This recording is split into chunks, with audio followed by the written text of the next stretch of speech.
All right, it's let's see, it's the end of March, so we've actually made some progress, which is kind of exciting. So I almost made a lot more progress, but I'm going to have to redo my whole bilge scenario. So with the bilge, I had this bright idea of having like two pumps and pretty close to each other, but just on two separate switches. So one going to a float switch, and then one going to my DC panel, so I could just click it on, if I needed it. And that was my original idea because I had a bunch of I think 1,100 gallon per hour bilge pumps, and sounded like somebody was knocking on the boat. Anyway, so that's what I did. All right, I got pretty close to getting it done, and my my bright idea though was to run a bilge line all the way through down where the old fuel tank would have been when I had the diesel, and then kind of out and up through the transom where the exhaust would have been for the diesel. And there's already a through hole there, and it's above the water line, so I was like, well, that'll be cool. And so I did that with 1.5-inch hose. And so, and I wired it up to an alarm and a light so that if that float switch ever kicked on, hopefully I would know about it or hear it and see lights flashing and all that. Tested it out. I was like, well, I'm gonna test it, right? So I went and got a 5-gallon bucket of water and dumped it in the bilge. And sure enough, man, the light came on, the bilge pump started working, the alarm's blaring. I'm like, this is great, this is exactly what I wanted. But it pumped it out in just like a few, I don't know, probably 20 seconds or so. And then it quit, which is what you would expect, right? Then it started again. Alarm going off, lights blinking, pump running, then it quit. Okay, then it started again, and so I was out of the boat, and I could hear it running. I'm like, what is going on with that? So I jumped back in the boat because I wanted to see how the discharge was. So I was outside, but anyway, jumped back in the boat, and I'm looking down in the bilge, and doggone it. So that line is so long and I had the bilge mounted kind of down low, which I thought would make sense, but when the float switch stopped, then the bilge pump stops and lets all that water backflow in to the bilge.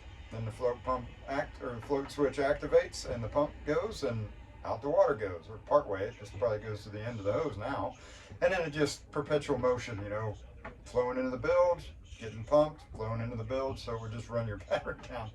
So I don't know. I should have seen that one coming, but I didn't. And so now I'm going to switch gears and I'm going to mount a bigger pump. I think it's a 3,700 gallon per hour pump. It's pretty big. Down in the bilge with a float switch, but it'll be up above that water line where the backflow would occur. Then down in the water where the backflow would occur, I'm just going to put and that emergency pump's going to be wired direct to the battery. I may run it through a switch. I'm still trying to debate that, but it'll just come off the battery, fuse, and then right to the float switch, and then to the big pump. So that should be kind of an automatic thing. Still going to wire it into the lights and siren deal, and so that should take care of that. Then I'm going to have more like a maintenance pump down as low as I can get with just a 3/4 line, vented out the port side. So the line will be a lot smaller diameter, so a lot less volume, and I'm hoping that pretty much takes care of that problem. I think I'm still going to have some water down in there, but I'll just have it on a switch, and if there's a little water left in from the backflow, then so be it. And I guess I could always put a check valve in, but I don't really like check valves, so especially not on the main one. So anyway, so we're still dealing with that, but we did make some progress here in the last couple days, and that let's see if I can do this.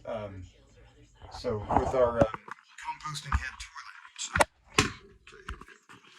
toilet, so we got kind of working on the head here, and so I've got the toilet mounted and built this little plywood box and covered it in fiberglass and painted it. And so that's going to be, you know, the base. Everything sits on this old shower pan. I'm not going to have a shower in here, I don't think. I'm just going to, I don't know, probably just do a little shower out in the cockpit or something. I wish it would work better for a shower in here, but I don't see it happening. And you can't really stand in here anyway. It'd be so hard to try to take a shower in here. But to get a little light, still got to tidy up some wires. But we've got the vent exhaust fan, and this still needs just fastened, but that'll go over here. And we're just waiting on this glue to dry in this this guy right here. So that has to, this little ring right here, I don't know if I'm doing that right. Little ring right here has to be glued on, and then we can put this all back together. But I'm pretty excited about that. So now we've got almost have a bathroom here. So now we've got water, a little stove, and a bathroom. So it's starting to make sense, you know. But anyway, that's it. And I've got that little exhaust fan just wired to my aft cabin lights, and so I've got switches for all that. So I can turn all that off and then just leave the fan running, or turn the fan off right there. So hopefully, I guess you're not supposed to turn that fan off, so I don't know how that'll be, but we'll find out. But anyway, we're coming. Still got cushions to make, and quite a bit more really, but still have the aft cabin to tackle. But in here, we're getting pretty close. So that's it. All right. Thanks for having a look.